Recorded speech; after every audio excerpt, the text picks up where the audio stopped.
This pa-woke girl is just one proof na VO talaga ang mga pa-woke na Gen Z sa Pinas. Alright, so pakinggan niyo yung pinagsasabi nito. Na hindi mo alam kung alam ba niya yung pinagsasabi niya or talagang mahina lang talagang utak. Marunong din mag-English pero hindi nag-iisip. Kasi nga, these people are, ewan ko kung stupid lang or talagang gullible. Madaling maniwala sa mga sabi-sabi, chismis, fake news. O dahil pa-woke lang talaga itong mga PI na itong Gen Z na to.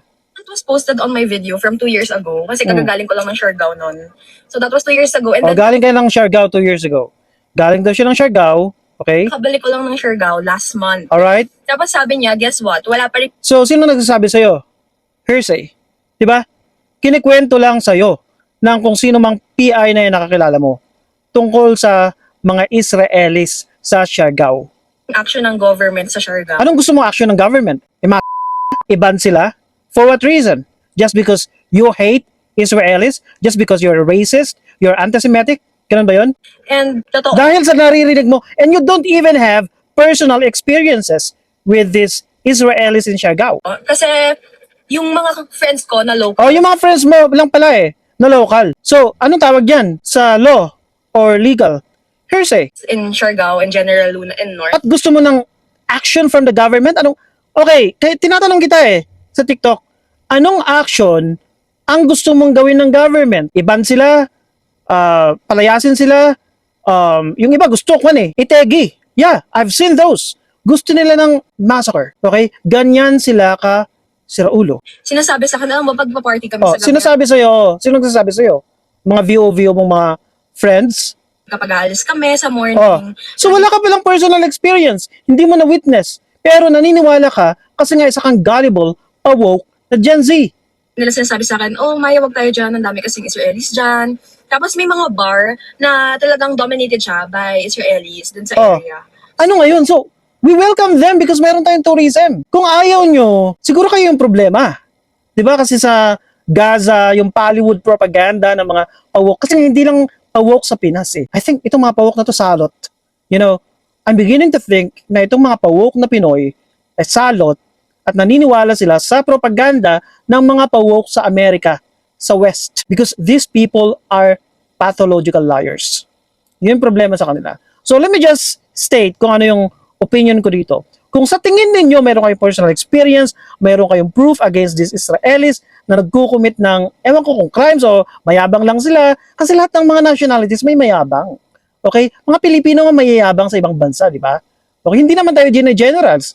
May mga gumagawa ng krimeng Pinoy, may pumatay pa nga ng kanyang, inaalagaan na matanda sa Israel, hindi naman generalize ang mga Pilipino na, mga kriminal yung mga yan. Tayo yung gumagawa nun. Because, na lusaw yung utak nyo ng Hollywood propaganda, ng mga woke propaganda, ng mga woke tards sa Amerika at sa West. Yun yung problema. So, kung sa tingin nyo may ginawa silang krimen, magdemanda kayo. Kung nakipagbugbugin, bugbugin nyo. Ganun lang kasimple. Hindi po ba? Ang problema, nilalahat nyo. Meron na ako nakita sa isang video, sa Vietnam, hinaharas talaga yung mga Israelis.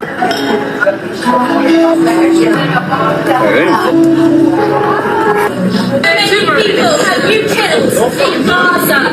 800,000. 800,000. You don't have a right to exist.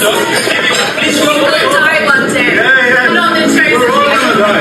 Pinoprovoke sila. Sinasabihan sila ng mga Palestine, mga ganyan-ganyan. They're trying to provoke these people, video para kung bumanat or misback, nagiging victim yung mga pa-woke. Yun yung ginagawa ninyo. At yun yung ginagawa ng VO Gen Z na babaeng to. Na wala naman siyang personal experience. Base sa kanyang kwento mismo. Diba? Gamitan mo ng utak, gamitan mo ng logic. So you don't have any personal experience. Pero yung galit mo sa mga Israel, na gusto mo pa ng government intervention, kakaiba. It's either you're a VO, clinically insane ka, o talagang racist ka lang, anti-Semitic ka lang. Dapat nga, tingnan yung kumpanya kung may problema to sa pag-iisip si ate. Di ba? Kasi anti-Semitic So, yun yung solusyon. Di ba? Kung sa tingin nyo may ginawa silang problema dito o krimen, then file a case. Huwag nyong lahatin lahat. Kasi lahat naman may mga nationalities, may mga problema nga sa mga Koreans for example, magpagiging racist daw. Pero hindi naman tayo ganun sa mga Koreans, di ba? O mga Chinese din. Kakaiba lang talaga yung galit ng mga to, yung mga pagpawok talaga.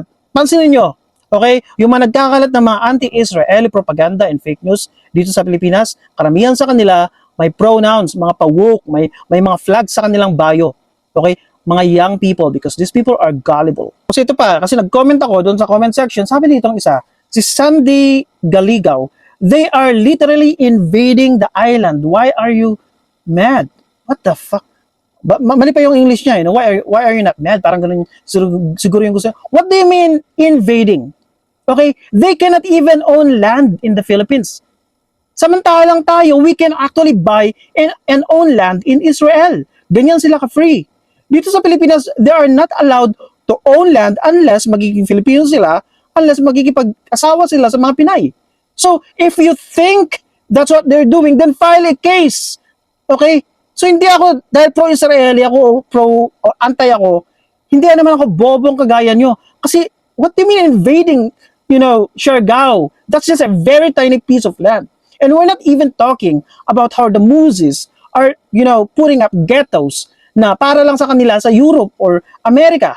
Di ba? They don't do that. Yung mga Jews. People like this are lying. Ito, nasa pagmumukha itong babaeng to. Si Sandy Galigaw. No? Oh.